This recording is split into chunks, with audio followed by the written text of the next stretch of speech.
اذا كنتي فعلا باغي تنجح في حياتك تفرج في هذا الفيديو حتى الاخر.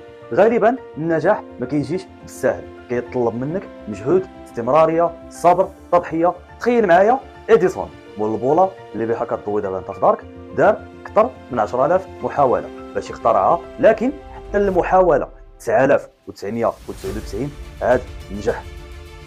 ستيف جوبز مول الايفون اللي عزيز على البنات يتصوروا به، حط تصاور وداكشي، واش فراسك جراو عليه من الخدمه ديالو ما مره ما جوج ورجع لنفس الشركه ابل وقدر يوصل بها للعالميه.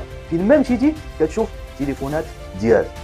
باش تفهم صديقي العزيز ان النجاح ماشي ضربه خط، النجاح دائما كيجي نتيجه بزاف الخدمه وبزاف الصبر وبزاف الاستمراريه، وكدوز الفشل وكآبه وقليل الناس اللي كتامن بك في الاول وكل شيء كيحتقرك.